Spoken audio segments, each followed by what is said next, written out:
La ilaha illa anta subhanaka inni kuntu minal.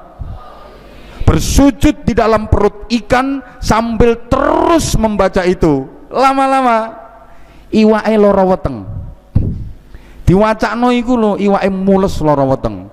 Golek apotik ya kangelan nang jero segara ora ning apotik. Gak kuat, akhirnya ngambang. Ikan itu akhirnya ngambang, kemudian isi perutnya dimuntahkan. Ya ngono, berojol. Nabi Yunus pun keluar dari perut ikan di daratan, diselamatkan oleh Allah. Dan peristiwa itu juga terjadi di bulan Muharram, hari ke-10. Makanya sampean lek duwe masalah apa wae sudah pernah diijazahi sama apa? Itu perbanyak baca la ilaha illa anta subhanaka inni kuntu minal. Insyaallah akan dikasih jalan keluar yang terbaik oleh Allah Subhanahu wa taala. Waqafa. Wassalatu wassalamu ala sayyidina Muhammadinil Mustafa wa ala alihi wa ashabihi ahli sidqi wal wafa, amma ba'd. Para sesepuh, ketua yayasan bersama seluruh pengurus yang saya hormati, kepala madrasah, baik madrasah diniyah, madrasah tsanawiyah, madrasah aliyah, madrasah Al-Quran, bersama majelis asatid yang saya hormati,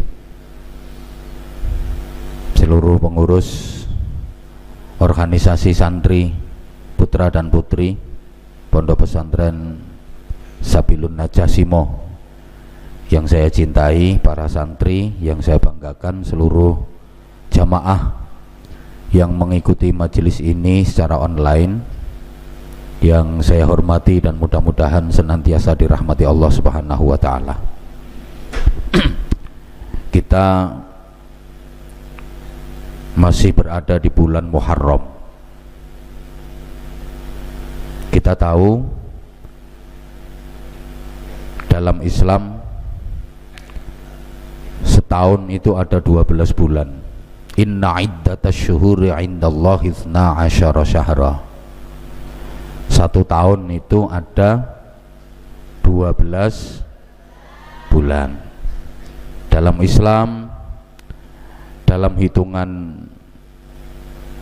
tahun Jawa, termasuk tahun Masehi, rata-rata dari kita itu lebih akrab dengan tahun Masehi daripada dengan tahun Hijriyah.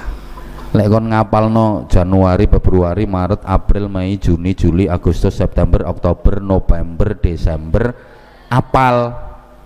Demikian pula apalagi orang Jawa, Suro, Sapan, Mulut, Batu Mulut, Jumadil Awal, Jumadil Akhir, Recep, Ruwah, Poso, Sawal, Selo Besar, apal. Tapi untuk Muharram, Safar, Rabiul Awal, Rabiul Akhir, Jumadil Ula, Jumadil Akhirah, Rajab, Sya'ban, Ramadan, Syawal, Dzulqa'dah, Dzulhijjah, kadang-kadang kita nggak apal. Boleh dites, Pak Wan mungkin tak akan maju neng kene ngapal Muharram sampai Dzulhijjah, kadang nggak apal. Ini salah kita. Kita kok lebih akrab dengan Januari, Februari, Maret, April daripada Muharram, Safar, Rabiul Awal. Makanya dulu saya pernah kasih rumus ke kalian untuk lebih memudahkan hafalan itu tahun Hijriyah. Rumusnya Musa, Roro, Juju, Rosa, Rosa, Ndul, Ndul. Nah itu dihafalkan. Musa, Roro, Juju, Rosa, Rosa, Ndul, Ndul. Musa itu Muharram, Safar, terus Roro, Rabiul Awal, Rabiul Akhir, terus Juju, Jumadil Ula, Jumadil Akhirah, terus Rosa, Rosa itu Rajab, Sya'ban, Ramadan, Syawal, terakhir Dzul, Dzul niku Dzulqa'dah, Dzul. Nah, makanya nek digabung Musa, Roro, Juju, Rosa, Rosa, Ndul, Ndul.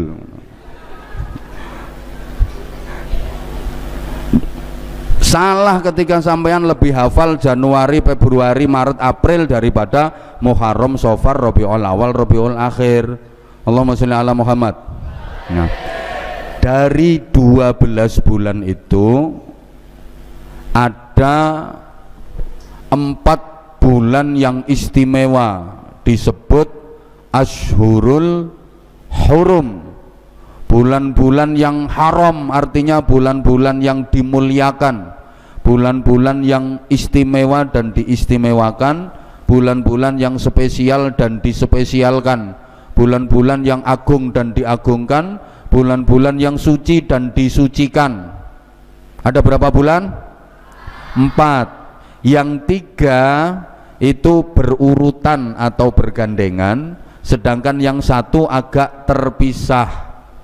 3 bulan mulia yang berurutan itu Rajab, Sya'ban, Ramadan.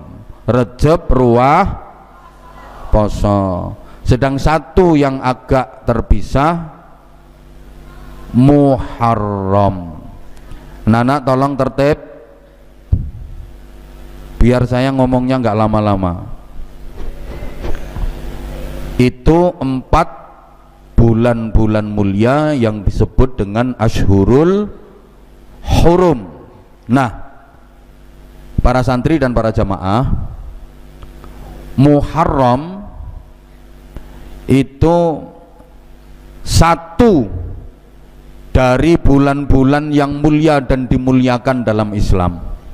Kenapa? Sebab dalam bulan Muharram terdapat peristiwa-peristiwa besar. Bahkan hampir semua nabi dan rasul itu ada kaitannya dengan Muharram. Hampir semua nabi dan rasul itu ada kaitannya dengan bulan Muharram. Nah, kita akan kutip beberapa saja, tentu saja kita kaitkan dengan konteks kekinian, mudah-mudahan ada manfaatnya. Pertama, Nabi Adam alaihi salam diterima taubatnya oleh Allah Subhanahu wa taala itu pada bulan Muharram, tepatnya hari ke-10 yang disebut dengan Yaumu Asyura. Nabi Adam itu cikal bakal manusia, bapak moyangnya manusia. Itu Nabi Adam alaihi salam diciptakan oleh Allah, kemudian ditempatkan di surga. Ringkas cerita, Nabi Adam melakukan kesalahan, dalam kutip atas skenario Allah. Sekali melakukan kesalahan, Nabi Adam yang sudah tinggal di surga itu dikeluarkan dari surga. Nabi Adam niku wis manggon ten gene swarga, nglakoni kesalahan sepisan ae diusir, ditokno teko swarga. Nah, kula sampeyan sing isek ning donya salahe bolak-balik sak pirang-pirang malah pengen mlebu swarga. Tolong santri putra yang tertib ya, yang tertib. Kabel ini Nabi Adam niku wis manggon ning swarga, wis manggon ning swarga. Salahe cuma sepisan tok, diusir karo Gusti Allah, dikeluarkan dari surga. Nah, kita yang belum tahu surga isek ning donya, kesalahannya nggak terhitung saking akeh, malah pengen mlebu. Sampeyan waras. Lho, Nabi Adam sing wis manggon ning swarga salahe mek siji tok diusir, ditokno kok. Kita sing isek ning jabane swarga salahe sak pirang-pirang malah pengen mlebu. Jangan salahkan ketika misalnya ada aturan pesantren yang paling ketat, misalnya untuk santri yang kabur, sekali kabur tiada maaf bagimu. Ya udah pulang, ndak usah balik. Abah paling antipati sama santri yang kabur itu. Mending pamit. Ini contoh sederhana. Ya kalau mungkin kenakalan telat jamaah, telat ngaji, telat, ya itu paling cuma dipetal ngono ae. Loh, ceritanya kan gini. Nabi Adam itu didhawuhi sama Allah, "Hai Adam, kamu aku ciptakan dari tidak ada menjadi ada. Sekarang kamu tinggal di surga yang penuh dengan fasilitas kenikmatan. Boleh kamu nikmati seluruh fasilitas yang ada di surga. Kamu merasa kesepian karena masih sendirian. Oke Adam, aku ciptakan untukmu pasangan hidupmu, namanya Hawa, cantik luar biasa, agar kamu tenang tinggal di surga. Kamu bebas menikmati seluruh fasilitas di surga. Kamu boleh memakan makanan apa yang kamu suka. Kamu boleh meminum minuman apa yang kamu senangi. Kamu boleh memakai pakaian kayak apa yang kamu inginkan. Cuman satu, wala taqraba hadhihi syajarah. Jangan dekat-dekat pohon ini. Dekat aja jangan, apalagi kamu makan." Nyatanya di skenario Nabi Adam gagal dan melakukan kesalahan, diusir dari surga, dikeluarkan dari surga. Nabi Adam sujud kepada Allah. Satu riwayat menyebutkan 40 tahun lamanya. Demi menebus satu kesalahan itu, Nabi Adam sujud kepada Allah 40 tahun bertaubat sambil membaca, "Rabbana dzalamna anfusana wa illam taghfir lana wa tarhamna lanakunanna minal." Yuk sama kita baca, Rabbana ya Rabbana Rabbana zalamna anfusana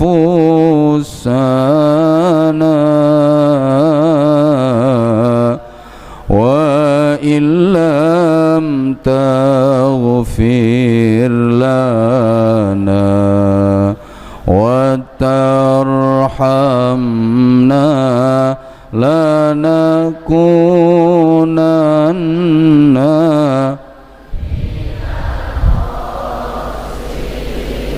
Nah, itu disebut taubat Nabi Adam. Bacaannya Rabbana dzalamna anfusana wa illam taghfir lana wa tarhamna lanakunanna minal. Untuk menebus satu kesalahan saja 40 tahun Nabi Adam bersujud, bertaubat sambil membaca itu. Sehingga di bulan Muharram ini kita dianjurkan untuk memperbanyak taubat, digabung dengan istighfar. Istighfar itu bacaan astaghfirullahaladzim. Kalau tasbih bacaan subhanallah. Kalau takbir bacaan Allahu Akbar. Kalau tahlil bacaan la ilaha illallah. Kalau tahmid bacaan alhamdulillah. Kalau hauqalah bacaan la haula wala quwwata illa billah. Jangan salah, ada orang disuruh wiridan, perbanyak istighfar, nanti praktek tenanan, istighfar. Nah, kenapa kita wajib bertaubat dan memperbanyak istighfar? Karena kita nggak lepas dari dosa. Ayo coba sekarang yang hadir di sini siapa yang ngerasa nggak punya dosa? Coba angkat tangan. Yang dosanya paling banyak angkat tangan. Di si anakku.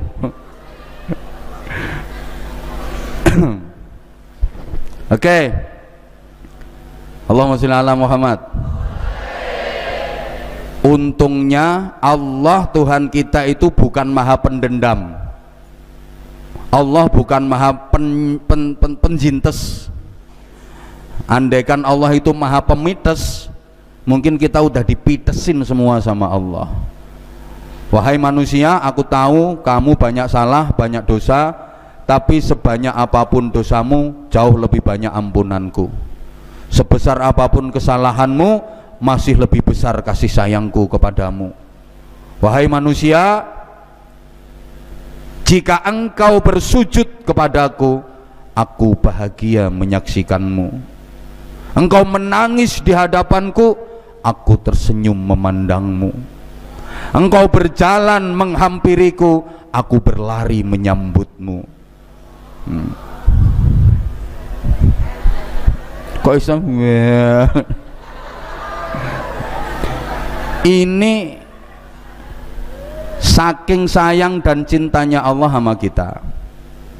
Oke, beda lagi dengan Nabi Yunus alaihi salam. Kita tahu dalam sejarah, anak-anak kita mengulang kembali sejarah-sejarah para nabi, tafaulan dan tabarukan, okay? Ringkes-ringkes saja. Nabi Yunus itu berdakwah ke kaumnya, ditentang, dilawan, sehingga kaumnya dikasih peringatan sama Nabi Yunus, wahai kaumku, jika kalian nggak mau beriman, Allah akan menimpakan azab atas kalian. Ini kaumnya nantang, Yunus, kapan azab itu diturunkan? Ya nanti kapan? Saiki ae, kesuwen. Iya, gregetno toh.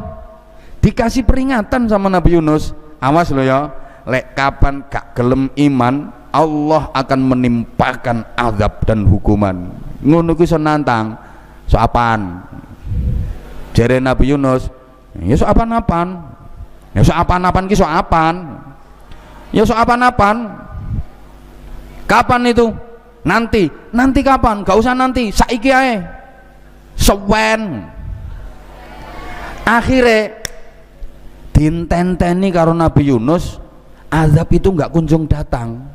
Nabi Yunus mulai ada rasa kekhawatiran. Gusti Allah iki karepe piye? Aku wis kadung ngomong nang gone wong-wong apa eneng azab nang ora teko-teko. Isin aku sebagai nabi harga diriku jatuh. Mumpung durung minggat ae lek. Nabi Yunus akhirnya meninggalkan kaumnya dengan perhitungan sebelum azab itu datang, Nabi Yunus sudah jauh. Artinya apa? Ada semacam keraguan atas janji Allah. Nabi Yunus itu semacam meragukan janji Allah. Itu saja sudah dihukum sama Allah. Terkesan Nabi Yunus itu putus asa. Putus asa meninggalkan kaumnya. Akhirnya mau pergi jauh, nyebrang laut, naik kapal. Ya mesti masa numpak sepeda motor. Ketika naik kapal, halo, nah, ini di tengah laut, kapal yang ditumpangi Nabi Yunus ini mogok, mandek, grek, gak iso maju, gak iso mundur. Nakodai bingung, diajokno gak kenek, diundurno gak kenek, mesinnya mati. Cara saiki ngono. Nah, akhirnya di kapal itu ada penumpang yang dukun. Aku ngomong dukun kok kabeh nyawang Pak Hud lho. Ning kapal niku ana dukun sing ngomong, iki kata si ahli ini yang bikin kapal ini berhenti karena di penumpang ini ada orang yang membawa sial. Siapa itu? Diundi, nanti pasti ketemu. Jadi penumpang kapal ditulis jenenge kabeh terus dilotre, diundi, dikocok, glodak sing metu jenenge Yunus. Diundi lagi 2 kali, glodak sing metu jenenge Yunus meneh. Sampai 3 kali diundi, iki sing metu jenenge Yunus terus. Ini berarti pembawa sial. Wes gak kesuwen, Nabi Yunus dicandak cek, dibuang ke laut, bayur. Ya biur mosok curut ngono. Ini metodene wong ceramah.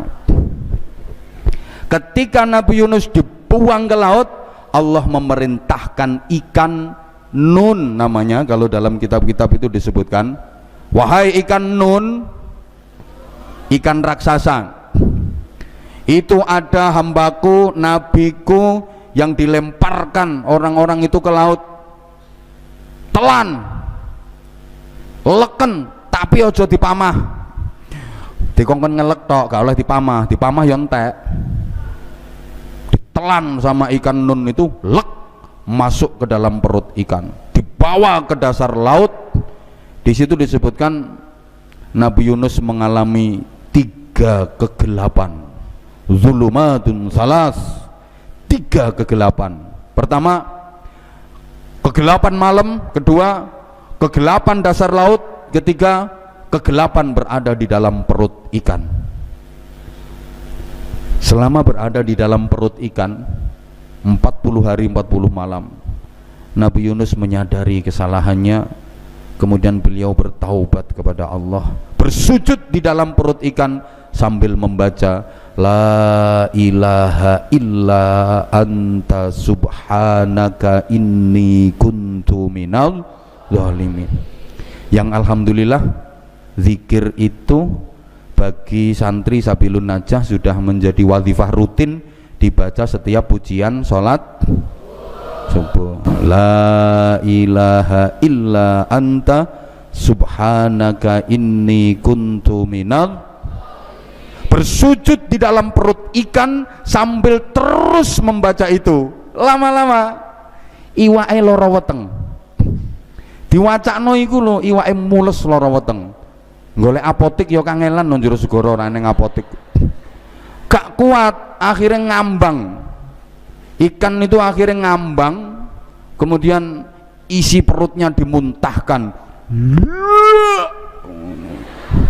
ya ngono, berojol. Nabi Yunus pun keluar dari perut ikan di daratan, diselamatkan oleh Allah. Dan peristiwa itu juga terjadi di bulan Muharram, hari ke-10. Makanya sampean lek duwe masalah apa wae sudah pernah diijazahi sama apa? Itu perbanyak baca la ilaha illa anta subhanaka inni kuntu minal.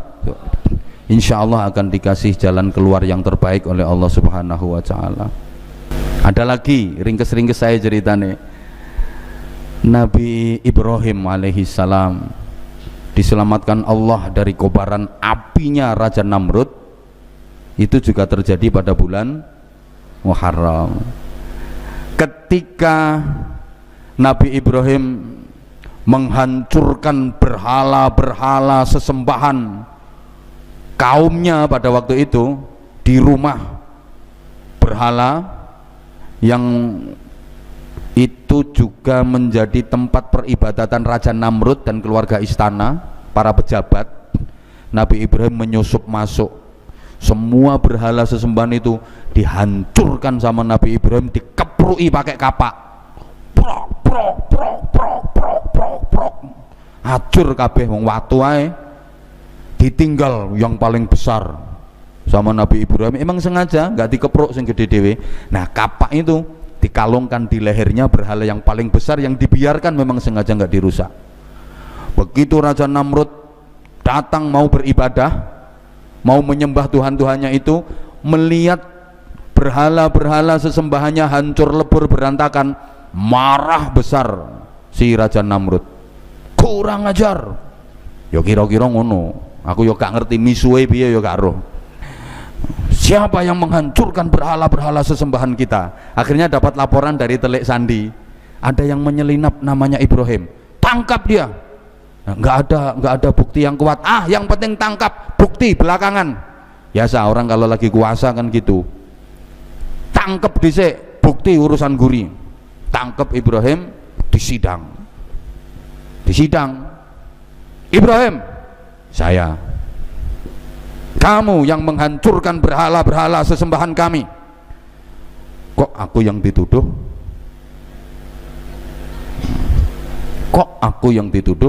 Ya, ada yang lihat kamu menyelinap ke tempat berhala-berhala ini. Siapa lagi kalau bukan kamu? Kata Ibrahim. Aku dengar ada berhala yang paling besar itu yang nggak hancur, dan dia bawa kapak, mungkin dia iseng, mungkin dia usil, ya dia itu mungkin yang menghancurkan berhala yang kecil-kecil itu.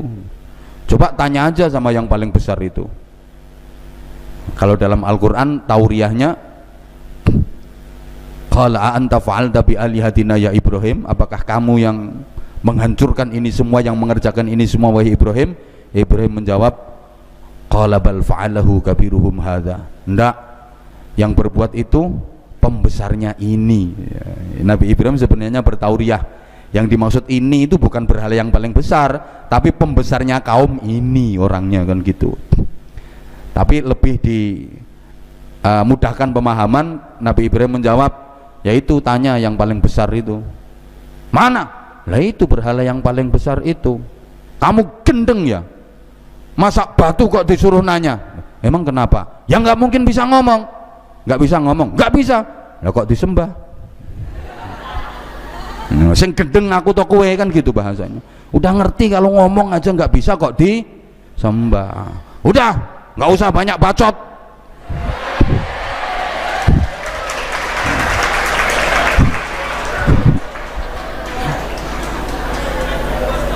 Gak usah kakek ngomong, tangkap Ibrahim, bakar hidup-hidup. Namrud langsung menyuruh prajuritnya untuk bikin api raksasa. Begitu api berkobar-kobar, Ibrahim dilempar ke dalam api itu. Sebelum Ibrahim dilempar, Allah berfirman kepada api itu, ya naru kuni bardaw wa salaman ala Ibrahim. Wahai api, dinginlah sampean, iki api itu Madura. Dinginlah sampean dan selamatkan Ibrahim. Jadi api, engki Gusti.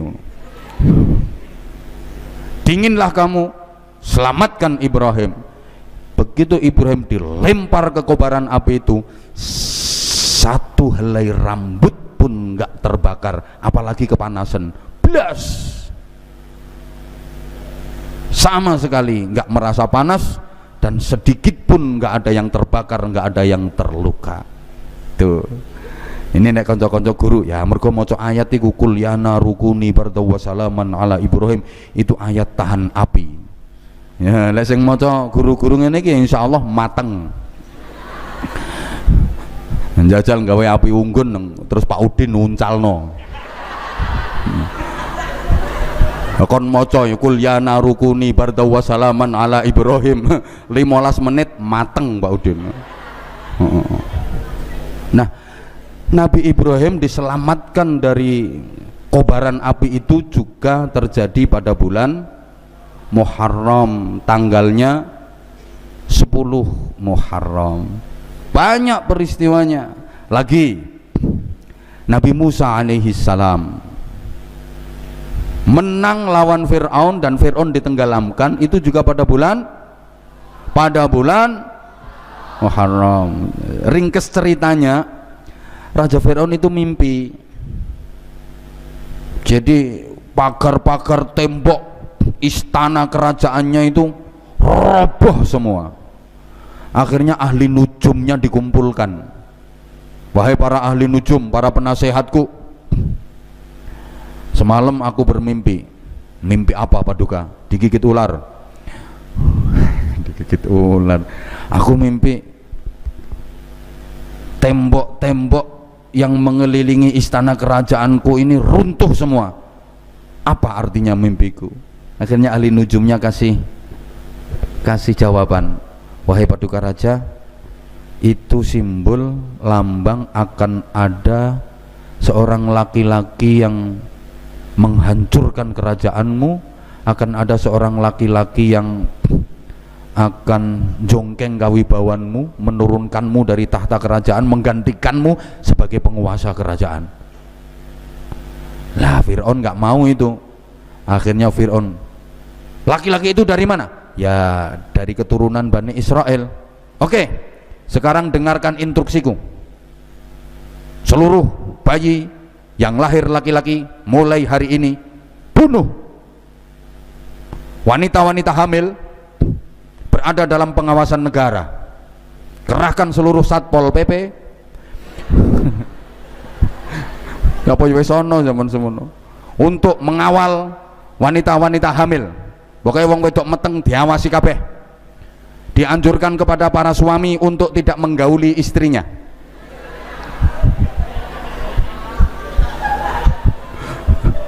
Saking wedine Raja Fir'aun. Apalagi perempuan-perempuan yang hamil tua harus dijaga, diawasi sampai melahirkan. Begitu lahir procot, ternyata wedok aman, lanang ngok. Saking khawatir Fir'aun. Tapi kalau Allah sudah menghendaki Musa lahir pada situasi seperti itu, bayi Musa diselamatkan oleh Allah. Diwadai peti, dikentirkan, ya pokoknya dikentirkan lah, dikentirkan ke Sungai Nil oleh ibunya. Terus ibunya Musa ini nyuruh saudara perempuannya Nabi Musa, kakaknya, untuk mengetutkan dan mengiting peti yang di dalamnya berisi bayi Musa itu sampai kemana. Subhanallah, atas izin Allah memang peti yang berisi bayi Musa itu terus terbawa arus Sungai Nil, masuk ke pemandian istana kerajaan Fir'aun, ditemukan oleh Ratu Asia. Dudu Nur Asia Jamil, iku Fir'aune lak kolis yo.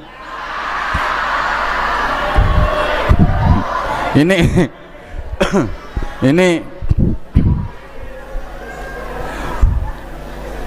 bayi Fir'aun itu ditemu oleh permaisurinya Fir'aun yang namanya Asia.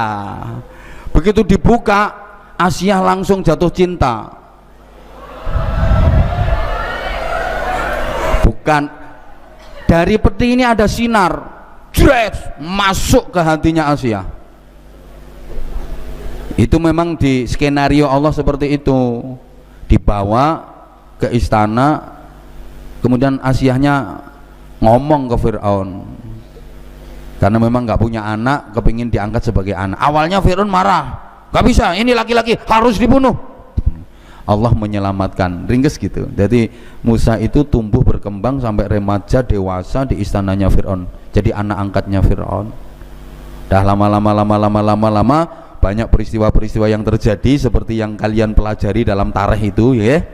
Nggih ngono lho ben ketok. Nah ngono. Iki maksudnya mbujuki jamaah ya.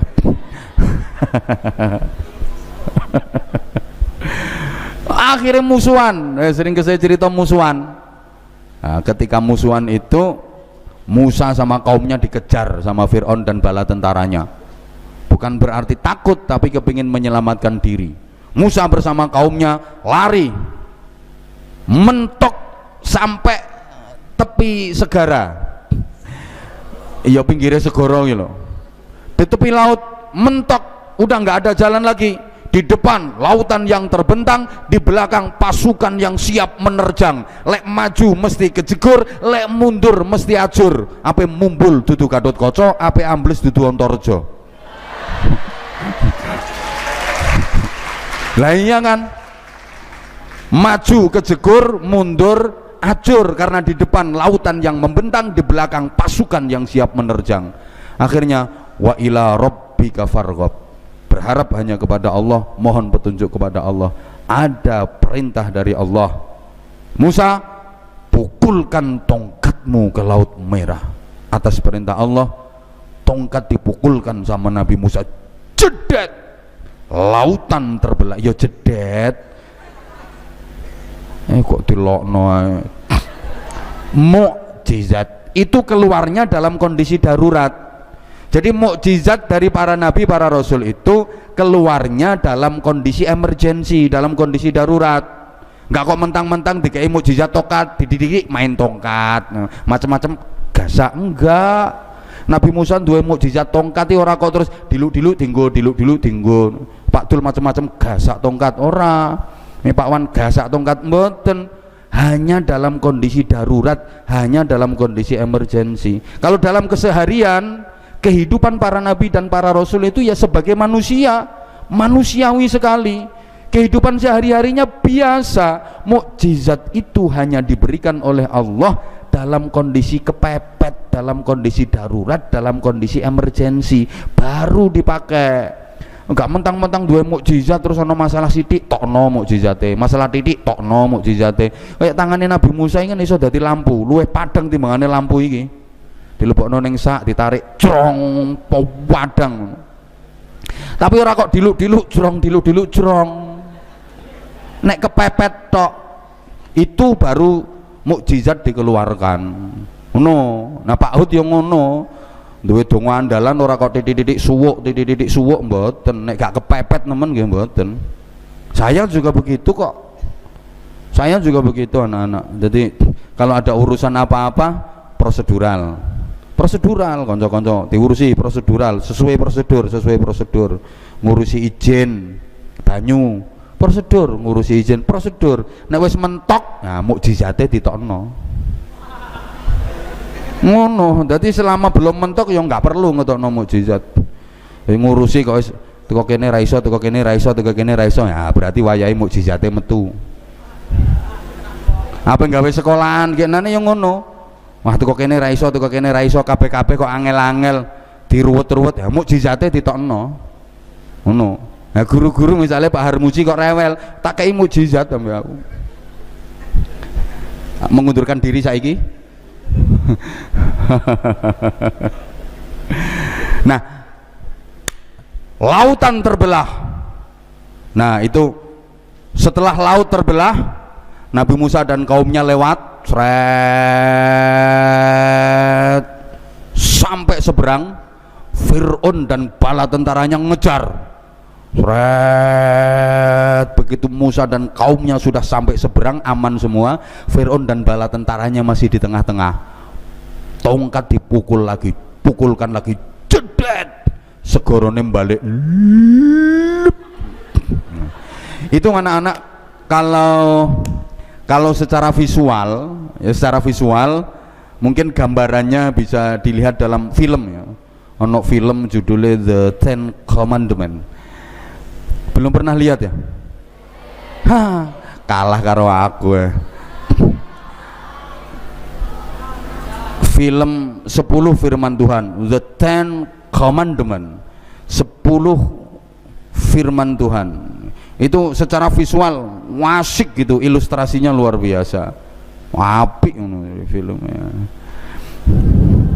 Lah sing mbok delok film Ipin Upin kok.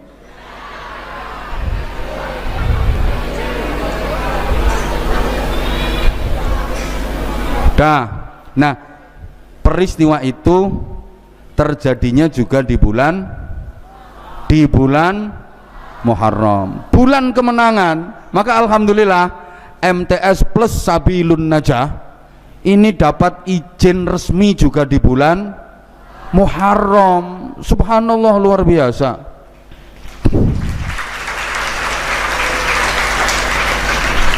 Berbarengan dengan bulan Agustus, berbarengan dengan peringatan kemerdekaan, Gusti Allah kabeh sing nepakno. Sapa sing ngaturne gak Gusti Allah? Nyatane diurus Pak Dul ket mulai bulan sebelumnya gak digolno karo Gusti Allah. Jare Gusti Allah enteni bulan Muharram. Iya aja dianggap ketepaan. Kabeh disetting karo Gusti Allah, skenarione Gusti Allah. Ojo mbok anggap ketepaan gini. Allahumma sholli ala Muhammad. Allahumma sholli ala Muhammad. Nah, terus mulai Nabi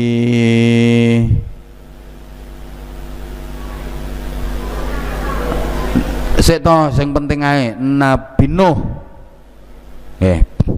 Wes barikin nang wes. Nabi Nuh alaihi salam itu diselamatkan Allah dari banjir bandang ya nonggone di bulan Nabi Nuh itu termasuk ulul azmi, 5 besar dari 124.000 nabi. Nabi Nuh itu termasuk 5 besar yang disebut dengan ulul azmi, nabi-nabi yang mempunyai keteguhan luar biasa. Kan ulul azmi itu ada Nabi Nuh, Nabi Ibrahim, Nabi Musa, Nabi Isa, dan Nabi Muhammad. Nah, masuk 5 besar ini berarti wes top 5 besar dari 124.000 nabi. Allahumma sholli ala Muhammad.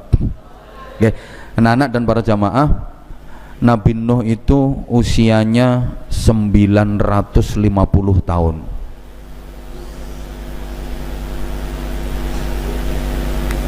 Usia Nabi Nuh itu 950 tahun.